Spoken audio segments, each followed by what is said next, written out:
Everyone loves balloons, whether a dozen are delivered as a gift or thousands are used to transform a banquet facility. Their beautiful shape and intense color bring about a sense of joy and wonderment that's indescribable. As a business offering balloons, you get to share the magic and be well rewarded for your efforts with some help from the Qualitex Balloon Network. I'm Linda Bruce from Pioneer Balloon Company, maker of Qualitex balloons, and I'll be your host throughout this DVD. I know firsthand what it feels like to bring joy to people with bouquets of balloons and incredible room decor.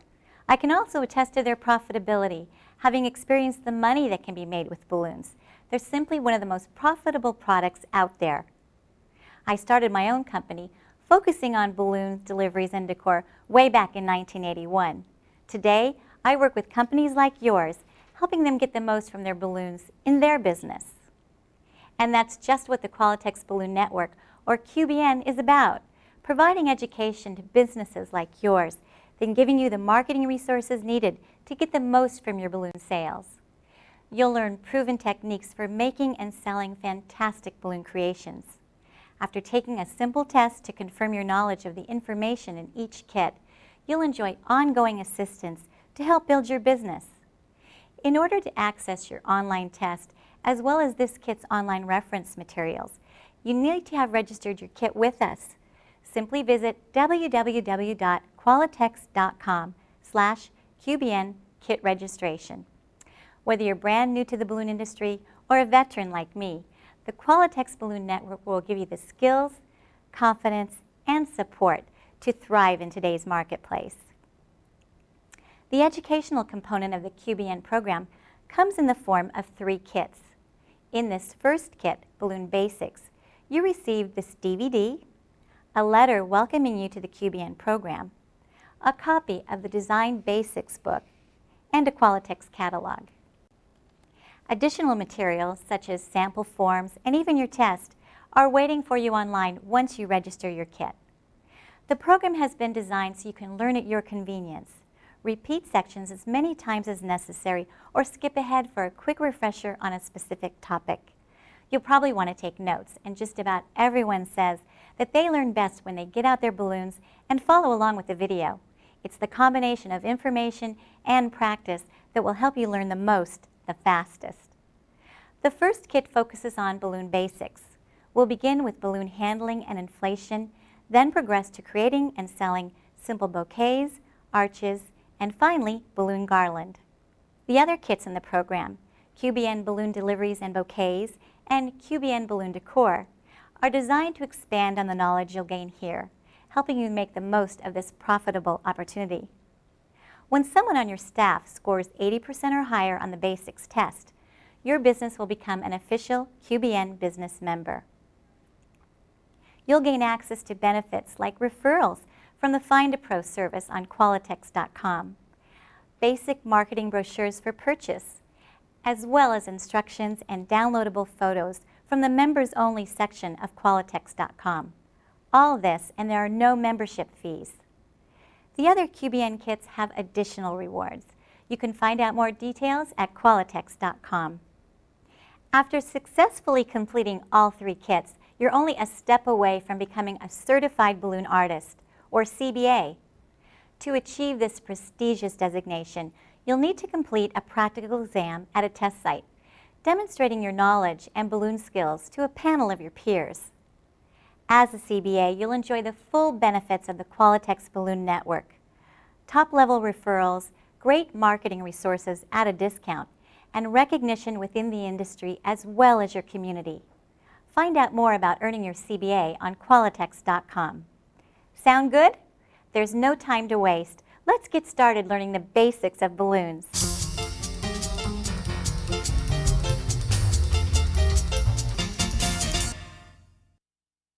85 years now, Pioneer Balloon Company has manufactured balloons made from 100% natural latex with no artificial fillers.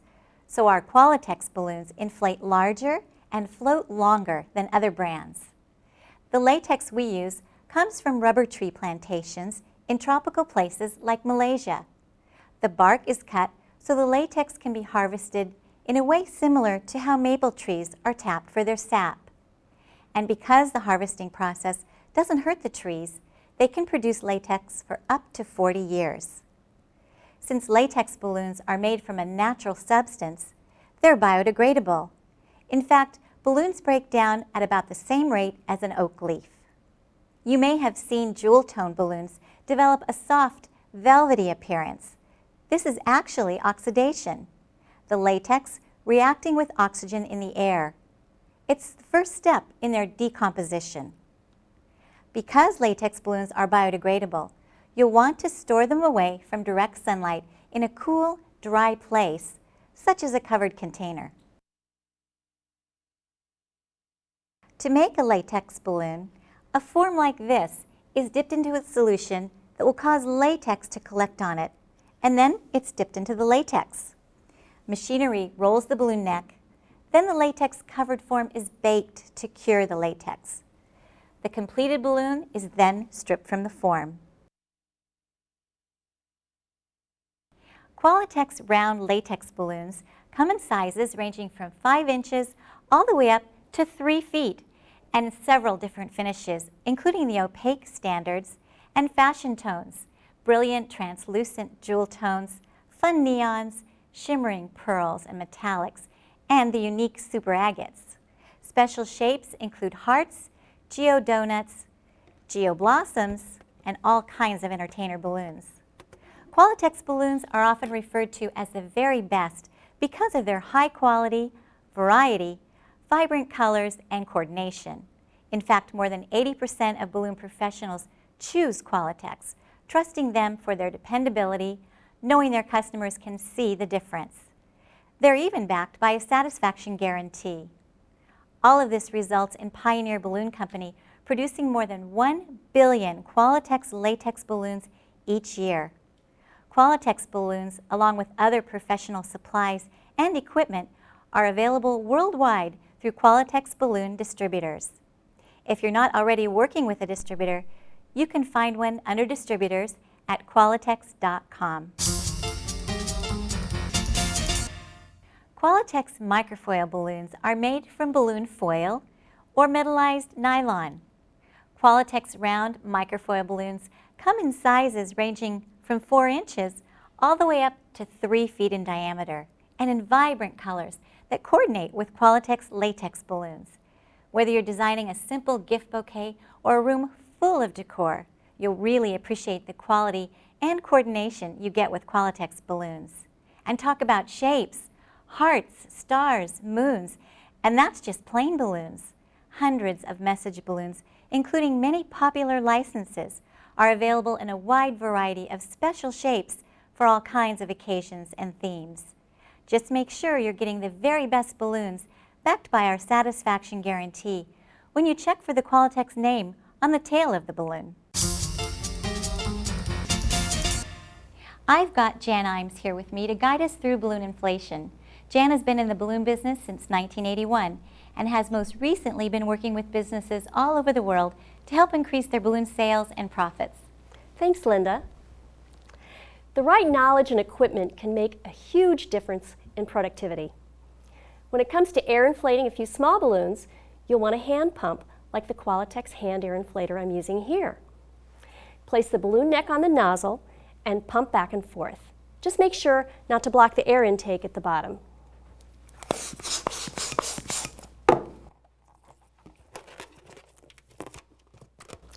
To inflate large balloons, you'll need an electric air inflator, like this Qualitex Mini Cool Air Inflator. Simply place the neck of the balloon over the nozzle and push the button or tap the foot pedal to activate the airflow.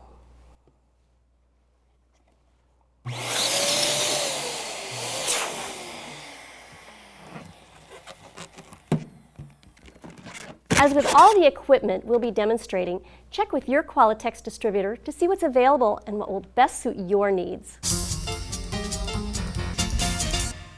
The key to professional-looking balloon work is inflating your balloons to a consistent size. Look at the difference sizing makes in garland.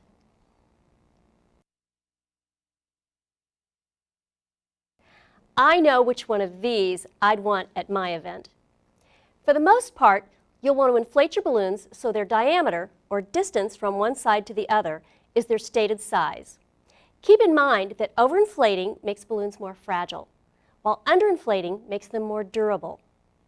To make sure your balloons are consistent, you can use a sizing tool like the Slide and Size. Slightly overinflate the balloon.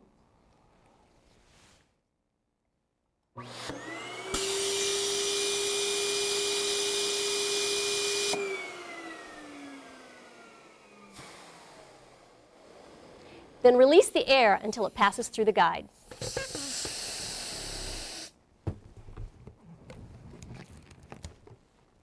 Sizing balloons manually takes time, so decorators love autosizers, like Conwin's Precision Air Machine. This machine consistently inflates 2 balloons to the same size.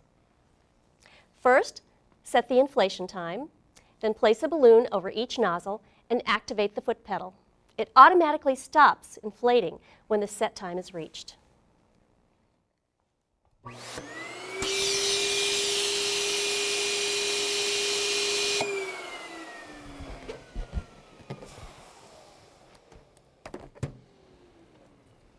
An even more advanced alternative is to use Conwin's Dual Sizer. It regulates gas flow from an air compressor or a tank of compressed gas. Check with your distributor to see what sizing tools and equipment will best suit your needs. Inflated latex balloons are somewhat fragile, so you want to protect them. Balloon bags, available from Qualitex distributors, come in handy when you're transporting balloons. Another thing to watch for is static. The electrical spark can pop latex balloons, even setting off a chain reaction. Consider putting a dryer sheet in the balloon bag or misting the area with water to reduce static. Air is made up of almost 80% nitrogen, about 20% oxygen, and a small amount of several other gases. Fortunately for us, compressed nitrogen works great for inflating balloons that don't need to float. Nitrogen doesn't require a power supply, and inflation is really fast. Available from many balloon distributors and welding supply companies, it's fairly inexpensive. Before you use any compressed gas, whether nitrogen or helium, make sure you know how to properly handle tanks. Check with your supplier for safety regulations in your area. In general, tanks are under a lot of pressure. If that pressure to be released all at once, the heavy tank could go flying. So you'll want to make sure to always have their caps secure when moving them. In your workspace, make sure to secure the tank with a wall chain or safety stand before uncapping it. Also, keep in mind that gas cylinders are very heavy. There are lots of great devices to help you transport tanks, as well as secure them. Check with your balloon distributor for options. Helium is a lighter than air gas that gives balloons their magical ability to float. When the combination of the balloon's weight and the helium inside weighs less than the air that's pushed aside or displaced, then the balloon floats. The small helium molecules will eventually escape through the pores in the latex balloon. Once the combination of the balloon and the remaining helium weighs more than the displaced air, it will lose its ability to float. Refer to the helium charts on Qualitex.com or the Qualitex catalog for a guide on how long you can expect different balloons to float. We all know people who've breathed in helium from a balloon to make their voices sound like the Munchkins in The Wizard of Oz. As much fun as this might seem, it's not a safe practice, since the helium displaces the oxygen we need to stay conscious and live. And because helium is a compressed gas, all the same rules about tank safety we covered earlier apply to both helium and nitrogen. If you're renting helium tanks to your customers, make sure to check with your supplier so you're following the guidelines in your area. You'll even want to have customers sign a rental agreement that includes safety information. To control helium coming out of a tank, you'll need a regulator like this Conwin Precision Plus. It's designed to inflate both latex and foil balloons. Again, check with your Qualitex distributor to determine what best suits your needs. Just line up the threads and screw it on until it's tight. You don't even need a wrench.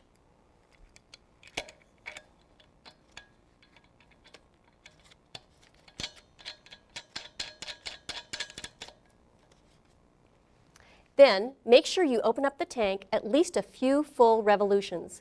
It's also a good idea to close the tank when you're not using it to prevent waste from any leaks. Place the balloon on a nozzle and push down to allow the gas to flow into the balloon.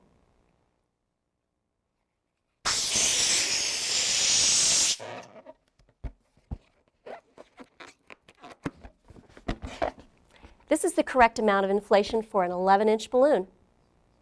If we put in more, the balloon may float a little longer, but it will also become distorted into a light bulb or a pear shape and become very fragile.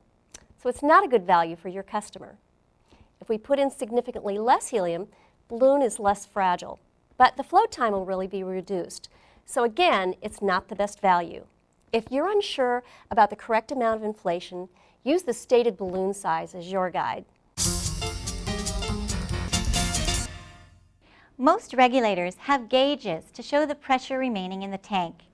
This one is indicating there's 2,200 psi, or pounds per square inch of pressure in the tank, which is full for this size. There's a direct relationship between tank pressure and the amount of gas remaining. So when the pressure drops to 1,100 psi, or half the original, then half the gas will be remaining. The number of balloons a full tank can fill depends on the size of both the tank and the balloons. Ask your supplier how many cubic feet of gas is compressed in your tank size. When full, this tank holds 242 cubic feet. By using the helium charts on Qualitex.com or referring to the charts in the Qualitex catalog, you can find the helium requirements for any of the Qualitex balloon sizes and shapes. According to the helium charts, each 11-inch balloon takes about a half a cubic foot of helium. So, dividing the total volume in the tank by the amount needed in each balloon, we find that a full 242 cubic foot tank will inflate about 484 11-inch balloons. 16-inch balloons require about 3 times the gas, or 1.5 cubic feet per balloon. So we'd get around 161 16-inch balloons from a full 242 cubic foot tank. It's important to understand how to calculate the number of balloons you can get from a tank so you'll always have enough helium and can properly price your work. Let's do another example.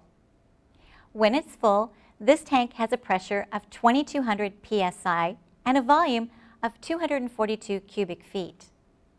If the pressure is reading 1,200 psi and we want to inflate 50 16-inch balloons, will we have enough helium? You need to do this in 2 steps. First, calculate the volume of gas left in the tank by dividing the current pressure by the original pressure. Then multiply by the original volume. So we divide 1,200 by 2,200 and multiply that by 242. At 1,200 psi, this 242 cubic foot tank that normally has a psi of 2,200 has about 132 cubic feet left. Next, we'll determine how much helium we need to inflate 50 16-inch balloons. At 1.5 cubic feet per balloon, we'll need 50 times 1.5, or 75 cubic feet of helium. So, with 132 cubic feet of helium and only 75 cubic feet needed, we have enough helium for the job. A job using large balloons, like this Qualitex 3-foot jumbo, can take a surprising amount of helium. Taking the time now to really understand how to figure helium will be time well spent. Bigger balloons float longer than smaller balloons. To find out just how long, reference the helium charts that can be downloaded from Qualitex.com or found in the Qualitex catalog. The charts give average flying times. Because there are different atmospheres and altitudes, it's always best to do a test in your own environment since float times can vary. Standard 11-inch Qualitex latex balloons will float 18 to 24 hours, while a 16-inch balloon will float well over 30 hours. Now, imagine the reaction you'll get when your latex balloons magically float for what seems like forever. Not only Will it be something that you'll want to promote with signage and in conversation? It really increases customer loyalty. As professionals, you're able to extend the floating life of latex balloons and dramatically increase their value with the magic of Ultra High Float Balloon Flight Extender. Ultra High Float is a non-toxic, biodegradable liquid that dries to form a thin barrier on the inside of latex balloons.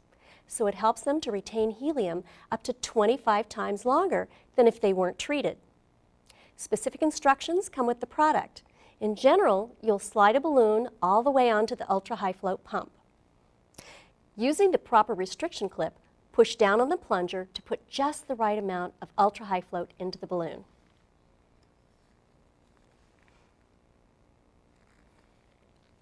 Pinch the base of the balloon's neck and remove it from the pump. Then holding the balloon neck up, gently press or rub the balloon to evenly distribute the Ultra High Float inside the balloon up to where you tie the knot in the neck for full coverage and maximum float time. Inflate the balloon and tie.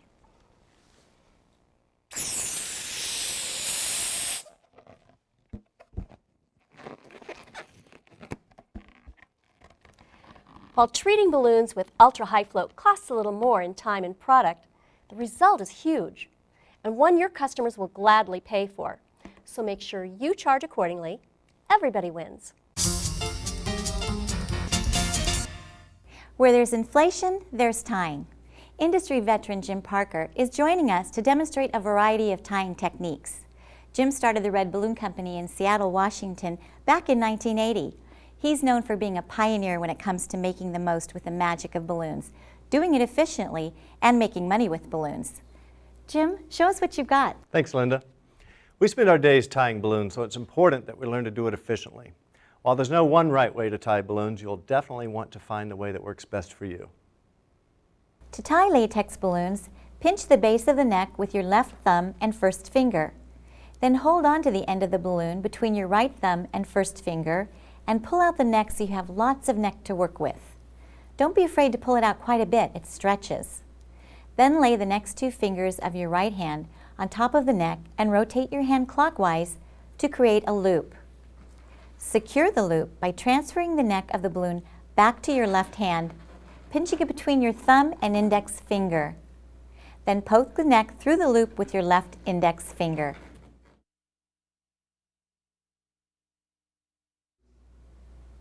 Another way to tie latex balloons is to hold the neck near the inflated balloon between the tips of your left thumb and index finger. Then pinch the neck roll with your right thumb and index finger and stretch out the neck. Turn the inflated balloon away from you and down, twisting your left wrist. Lay the neck roll on the pad of your left thumb and poke it through the loop with your left index finger, using your right index finger and thumb to pull it through. Now, my personal favorite when I'm working with helium balloons is to tie the ribbon right in with the balloon in one easy step, avoiding the extra time it takes to tie the ribbon on after the balloon's tied. Just lay the ribbon over the balloon neck and completely ignore it. Then tie as before. The ribbon gets trapped inside the knot.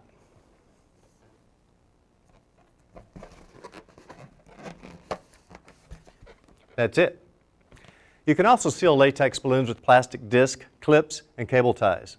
Most of these methods work when properly used and may be removed if the balloon needs to be refilled. Generally, though, adding a clip or disc takes more time, adds cost, is less attractive, and can even reduce the balloon's float time because it adds weight. Learning to efficiently hand-tie latex balloons is definitely recommended for professionals. With just a little practice, it feels like second nature in no time. I'd like to introduce you to Steve Machessa from Pioneer Balloon Canada. Like me, Steve experienced the retail side of the business before joining Pioneer. Today, he helps retailers throughout Canada build their balloon sales. Thanks, Linda. When you're selling helium-filled balloons, you need lots of pre-cut ribbon on hand to speed things up, and you want to do it efficiently. With the ribbon rolls in a box, simply gather several ends and use the distance between your arms to measure them, going side to side, like this.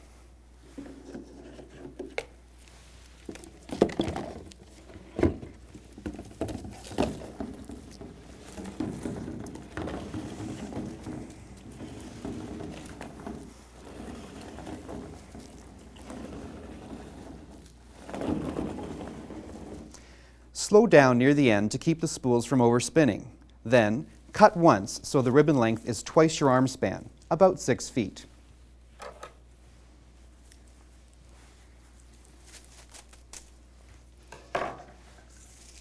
Simply tie the ribbons together and to the tank with an uninflated entertainer balloon.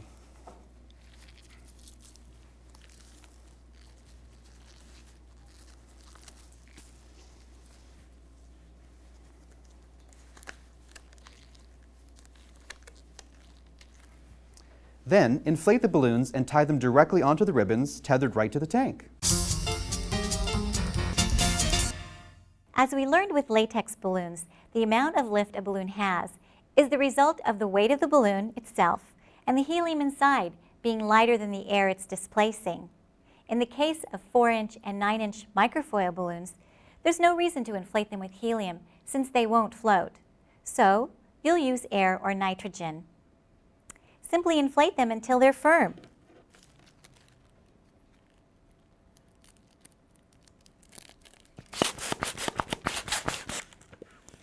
Like this. Because they're smaller, they don't come with valves, so you have to heat seal them.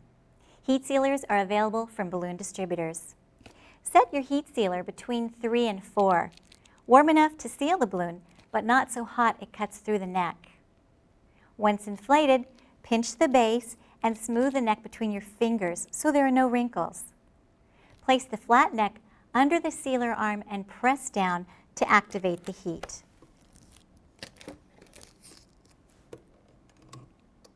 Hold and release. When you want to support smaller air-filled balloons, both latex and microfoil, you'll want to use a display device like this handy cup and stick, available from Qualitex distributors. Insert the balloon tail into any slot.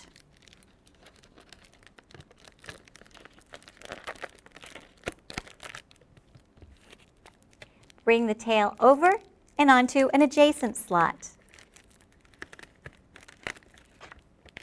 It's that easy. 18-inch and larger Qualitex microfoil balloons float when inflated with helium, except in extremely high altitudes. For inflating microfoil balloons, you'll want to use a foil balloon regulator, which automatically stops the flow of gas when the balloon is fully inflated. 18-inch and larger microfoil balloons feature self-sealing valves, so once the balloon is filled, the pressure from the gas inside the balloon seals the valve.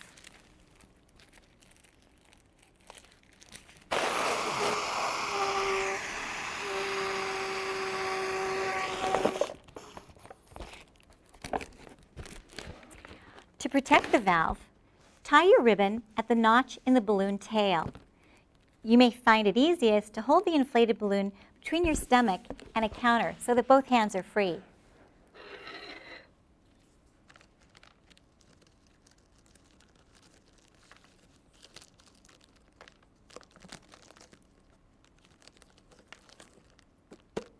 To finish off the balloon, you want to loosely curl the ribbon tail with the edge of a closed pair of scissors or with your fingernail. Nice, loose curls create a finished, professional look.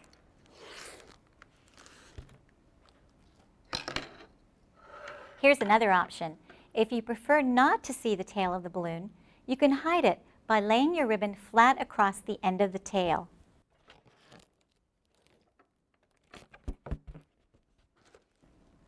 Fold it over and roll the tail up with the ribbon trapped inside.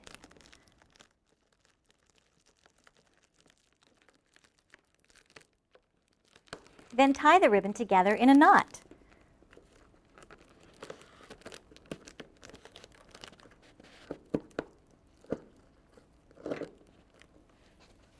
Takes a little extra time, but it gives a cleaner look.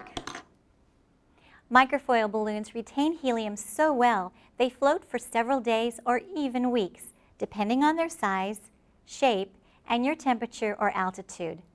Check the helium charts for float times. It's important to keep in mind that gases expand in the heat and contract in the cold.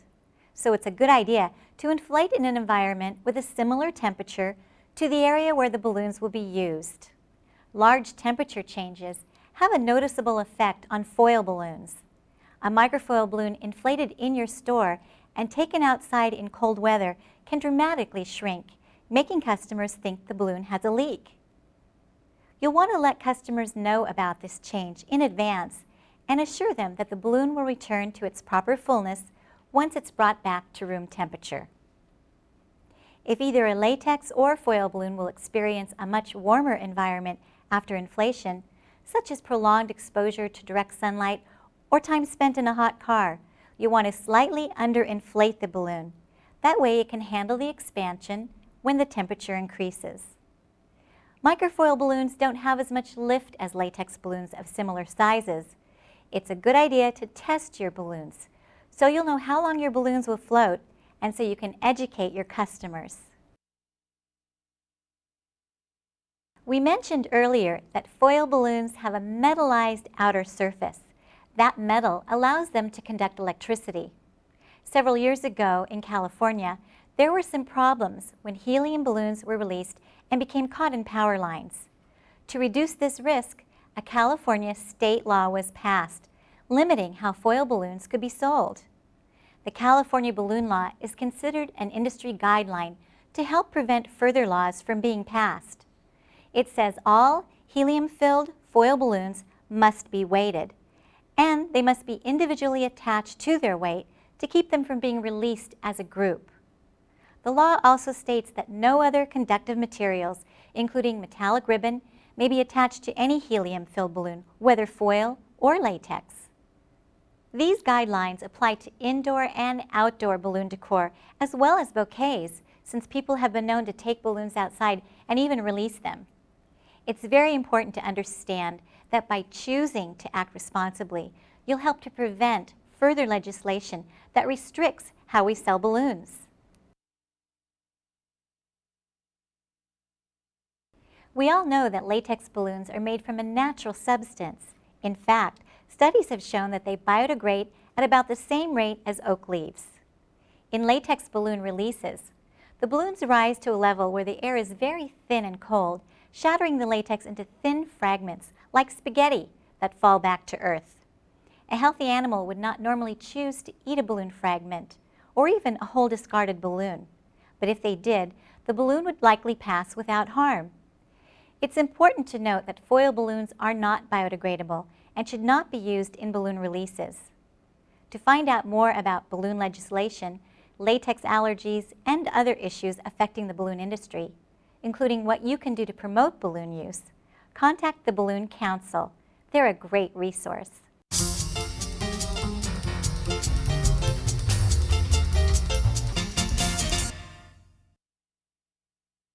Time is money. That's why using proven practices and establishing systems are so important to your profitability. With them, you're able to create consistent, professional results in as little time as possible.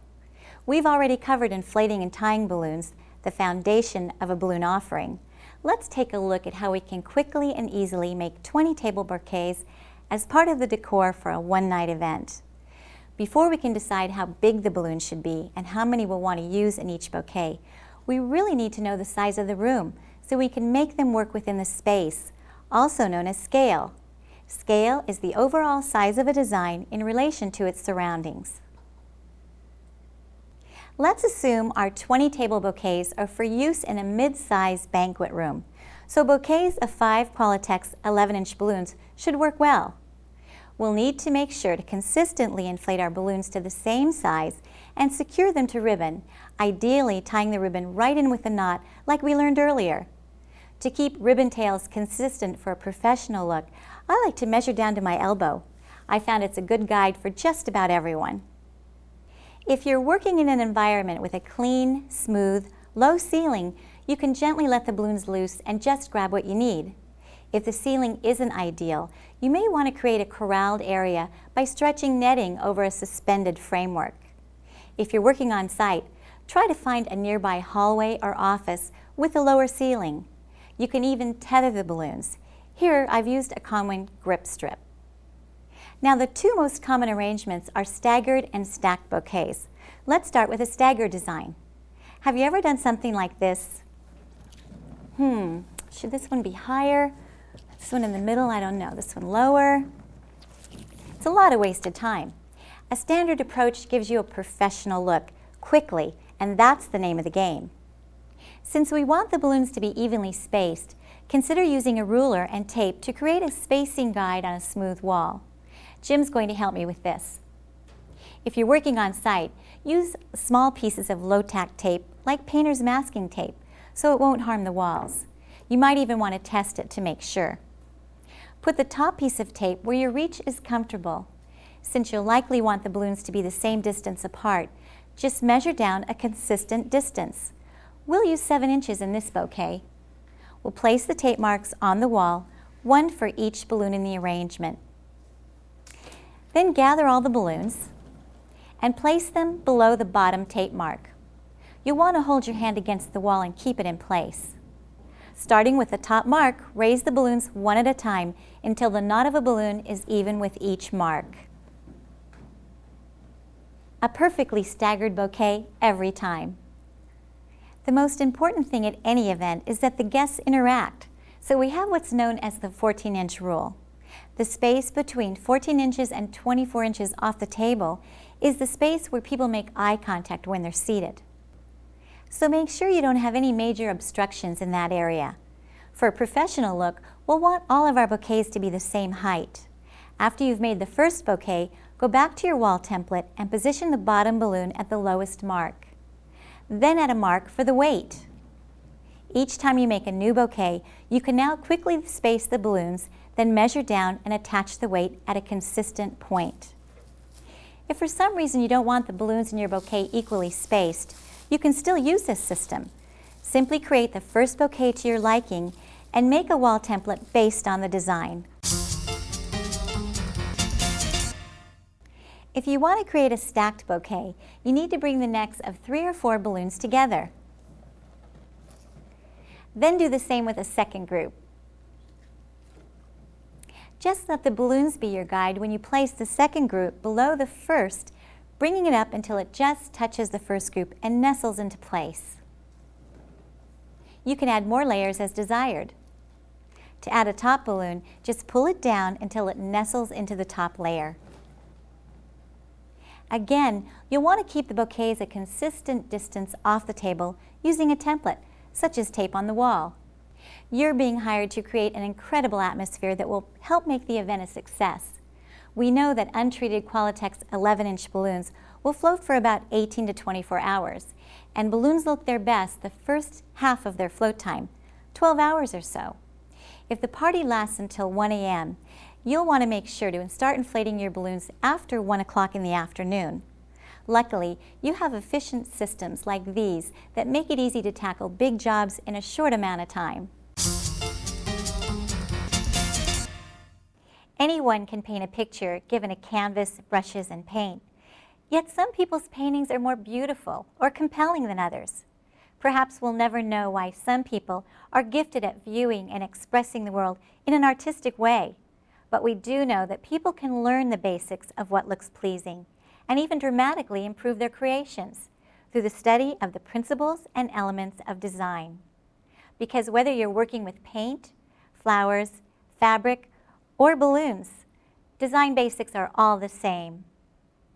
The principles of design attempt to describe why a composition is or isn't appealing to most people. Because they're ideas or concepts, they don't physically exist. Design elements are the physical attributes of the components or design materials in an arrangement. You can touch or see the elements of design. In this basics kit, we'll focus on the elements of color and texture and the principles of proportion and scale. Here's a scenario. You have to create bouquets for both a small entrance and an enormous hall. You have some 11-inch Qualitex balloons, some 24-inch balloons, some 3/16-inch ribbon, and some number 40 ribbon. For most of us, our sense tells us that the thin ribbon is more in proportion with the smaller balloons, and the thick ribbon is more in proportion with the big 24-inch balloons. Proportion is the size or visual weight of each component as it relates to the other design components and to the overall arrangement. Sometimes we can get it wrong and we're not quite sure what the problem is. That's a good time to ask if all the components are in proportion to one another. When we get it correct, it feels right. An arrangement of 24-inch balloons is going to feel out of place in a small area, while the 11-inch balloons won't make enough impact in a big hall. Both would be out of scale with their environment. Simply put, scale is the overall size of a design in relation to its surroundings. Proportion and scale are two essential design principles you should consider in all of your creations. One of the main reasons customers purchase balloons is for their color. Color evokes a wide variety of emotions, and when combined with the magic of balloons, well, it's unmatched for emotional impact. Most of us learned about primary colors in school: red, yellow, and blue. By mixing these colors together, we make the secondary colors of orange, green, and violet. And finally, we can mix those colors together to get what's known as intermediate or tertiary colors. These 12 colors make up the traditional color wheel. The most pleasing color harmonies come from combining colors that are certain distances away from each other on the wheel. The purest form of each color is called a hue. When we add white, we create a tint. For instance, pink is the tint of red. When we add black, we create shades. Burgundy is a shade of red. And when we add gray, we create tones. Rose is a tone of red. Combining the tints, shades, and tones of a single hue creates a monochromatic or one-color harmony. Here's an example using pearl pink, pearl burgundy, and rose. Mono means one, so just remember that tints, shades, and tones of one hue make up a monochromatic color harmony. An analogous color harmony is made up of any three colors that lie side by side on the color wheel. For example, yellow, yellow-orange, and orange make up an analogous color harmony. Complementary color harmony consists of any two colors directly opposite each other on the color wheel. Obvious examples include red and green or yellow and purple. A triadic color harmony is created from any three colors the same distance from each other that in effect make up a triangle on the color wheel. Our three primary colors, red, yellow, and blue, are a prime example. Another is our combination of secondary colors, orange, green, and violet. With more than 70 Qualitex colors to choose from, the possibilities are endless. When designing, we're choosing colors as well as textures. Texture is the surface quality of materials used in a design. Does it look smooth or rough, soft or hard, shiny or matte? Typically, textures work together, either as a blend or a contrast. Although a design with too few textural differences can be boring, a design with too many textures can look uncoordinated. A general rule is that all of the latex balloon colors have the same texture.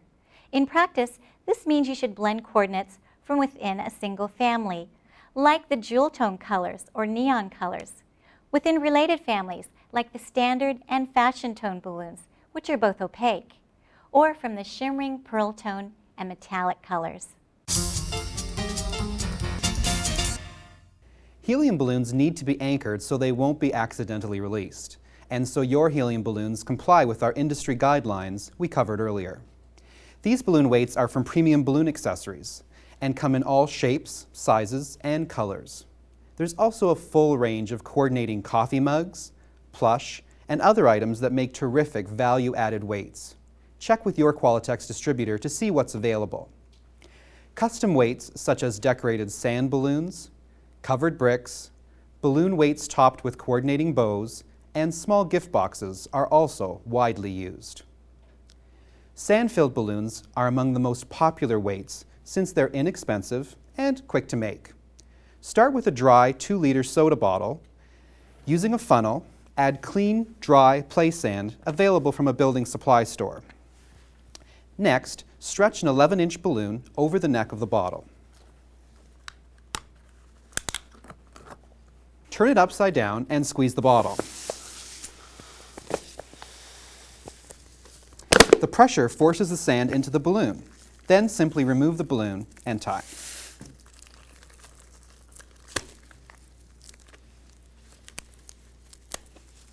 Pretty slick, eh? The color, motion, and magic of balloons are unparalleled when it comes to emotional impact. It's no wonder bouquets of balloons are high on the list of ways to express sentiment for all kinds of occasions. Birthdays, get-wells, congratulations, the possibilities are endless. In order to design a balloon gift, you'll first need to know the occasion and to whom they'll be given. Everything else flows from that. How old is the person? Male or female? What are their interests and likes? With the many Qualitex microfoil and latex balloons, you'll be able to meet every occasion's needs and create a design that perfectly suits the recipient. To jumpstart your creative juices, refer to Balloon Images magazine. It's full of creative ideas designed to help professionals sell more balloons. Images has been published since 1990, so you'll want to consider purchasing back issues. These can be found at Balloon Images e-zine online, Qualitex.com. You'll also want to check out all the inspiration at Balloon Ideas on Qualitex.com. As a QBN business member, you'll be able to log in and gain access to instructions for each of the featured designs. Selling balloon gifts gets even easier when you have a head start with creative reference and the education and instructions to pull them off. When arranging bouquets that have both latex and foil, it's important to remember our industry standards based on the California balloon law we covered earlier. Microfoil balloons must be individually weighted, so if they were to come loose, they release individually and be less likely to get tangled in power lines. So tying them together and then to the anchor is not an option. Transporting bouquets can be easier when you put them in large bags like this one. Check with your Qualitex distributor to see what's available and makes sense for your business. You can also keep the balloons from becoming tangled by pulling them all down to the same height and attaching a clothespin or clip you can remove once they're delivered. Even walking with bouquets indoors can cause balloons to tangle or even hit the ceiling and pop.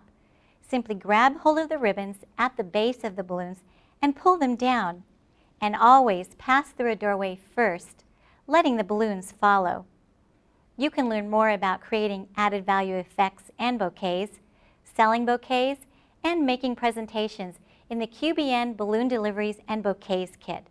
To order additional kits, visit Qualitex.com.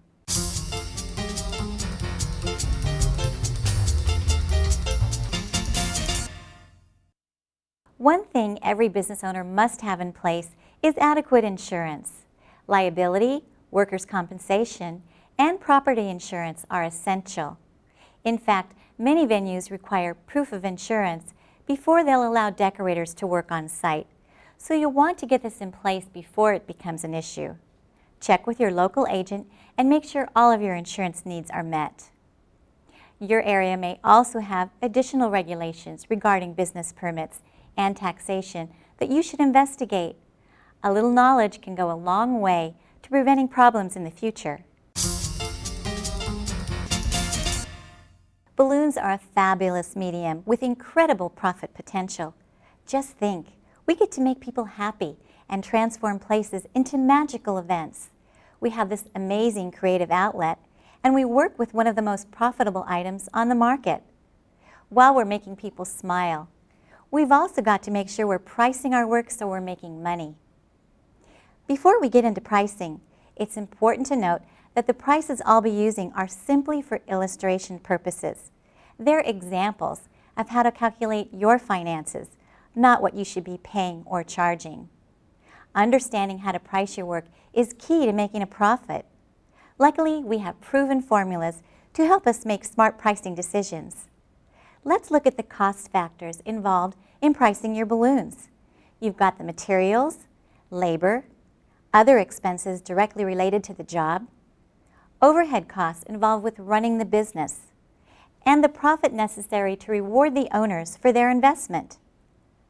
To help you understand how to price jobs, you'll want to first download the job cost forms that are part of this kit's reference materials you'll find online.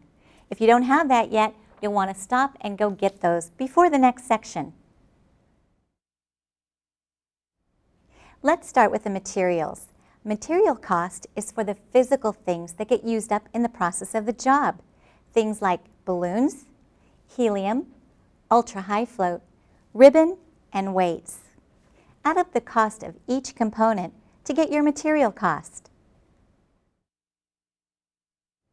For the labor cost, multiply the amount of time a person works on a particular job or bouquet by their total hourly cost to you.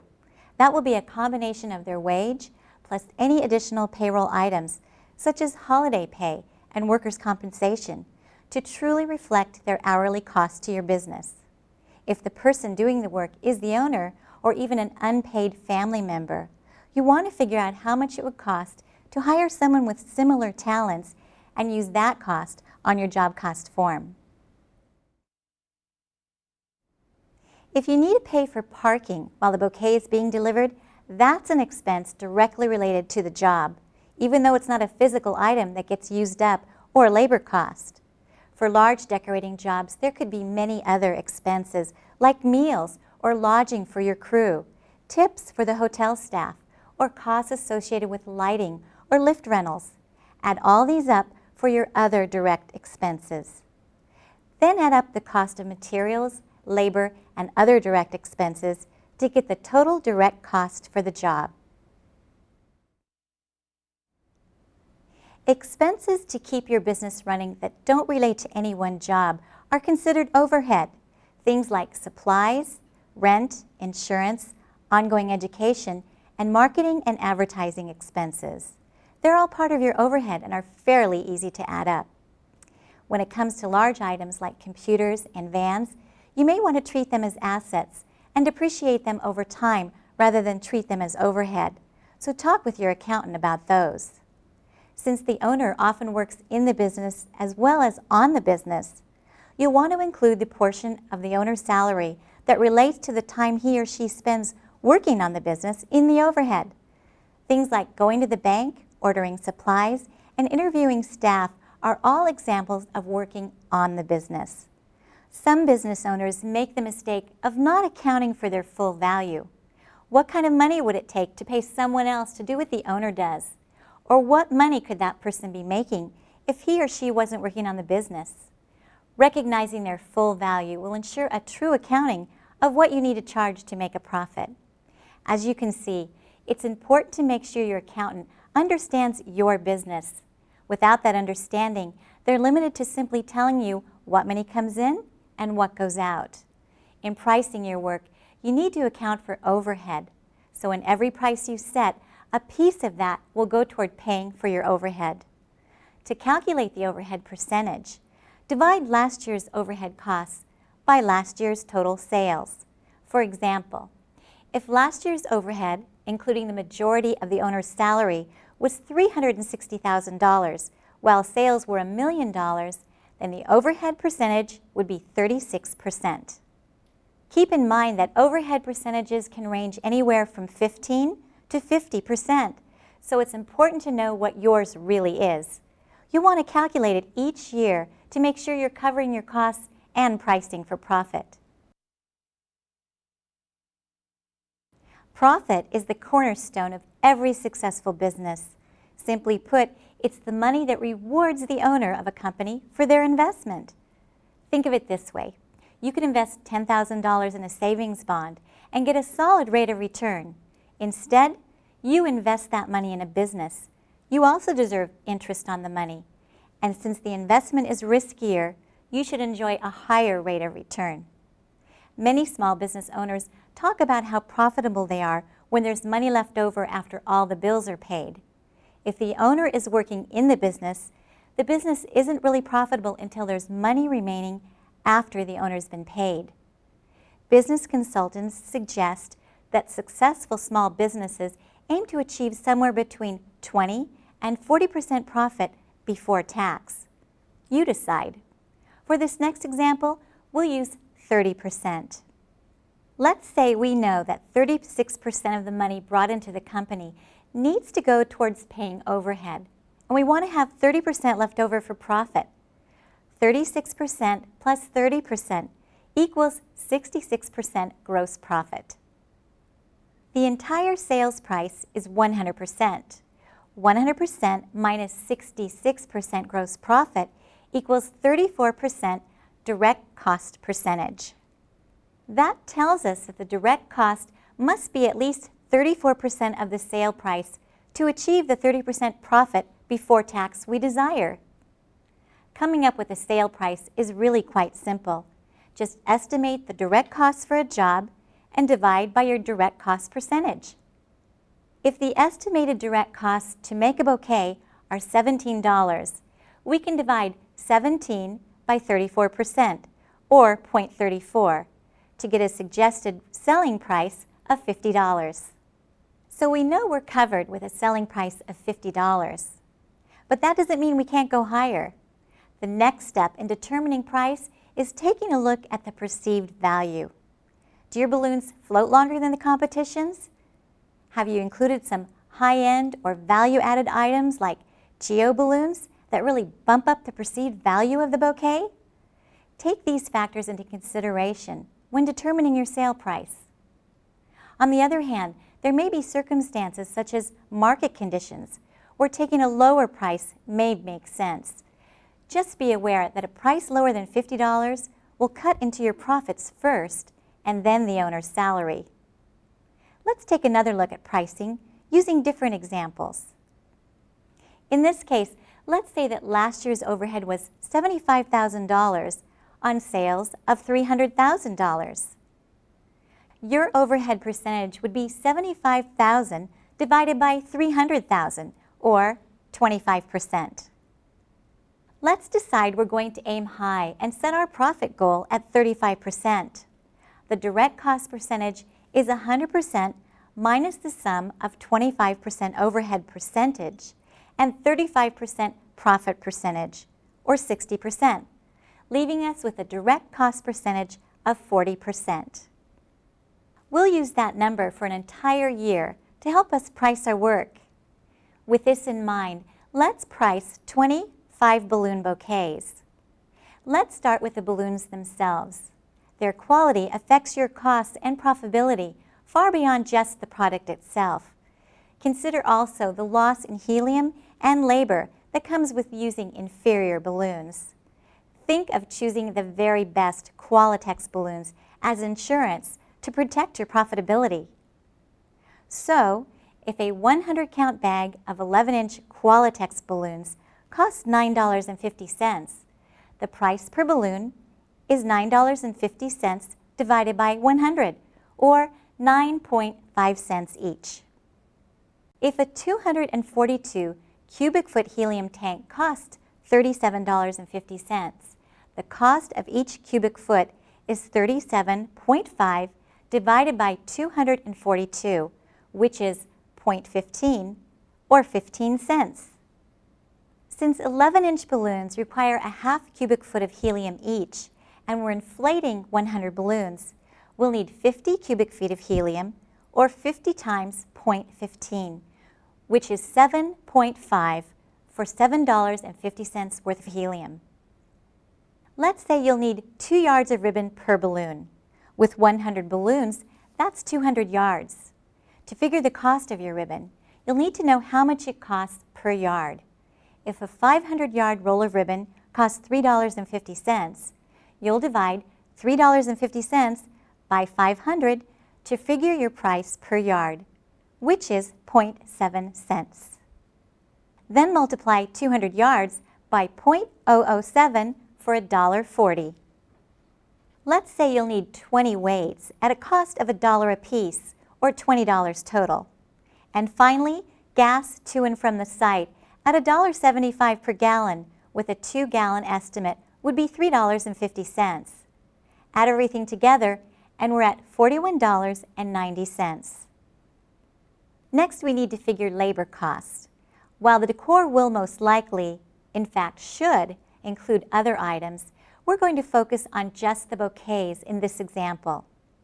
It should take 2 people 1 3/4 hours to drive to the site, set up, inflate, and arrange 20 bouquets, then return to the store. If one person is a staff member who's paid $15 an hour, including his benefits, the cost would be $26.25. If the second person is the owner of the company, you'll want to estimate her rate at what it would take to pay a salaried manager to do the same work. Let's say $40,000 would cover the salary and benefits of this person, and she would work 2,000 hours a year. To figure the hourly rate, divide $40,000 by 2,000 hours to get $20 an hour. Working 1 3/4 hours, her cost in this job would be $35. So our total labor cost is $61.25. When it comes to other direct expenses, we'll need to include parking at the downtown location. At $4 each half hour, we'll use $12 to cover us for 1.5 hours. And let's say we buy a couple of soft drinks for $1 each. That totals $14. Now let's add it all up.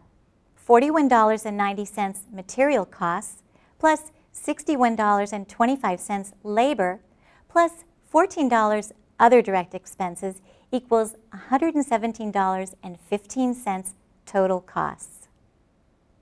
To arrive at a price that covers our costs, takes care of our overhead, and ensures we meet our profit goal, we'll need to divide our total costs by 40%, or 0.4 gross profit. So we need to sell the bouquets for at least $292.88. Of course, the actual profit will depend on how close our estimates are to reality. If the decorating crew gets stuck in traffic or if they fly through the project and are back in an hour, the actual profit will be different. Keeping an actual time log for jobs will help you plan for future work. Once again, working through a job cost form helps us to determine the selling price that will cover our costs and meet our business goals. It's possible we can charge a higher price and make even higher profits if the perceived value of the job merits it. So, once you're done with the calculations, take a moment to consider the value of your work. You may want to charge more.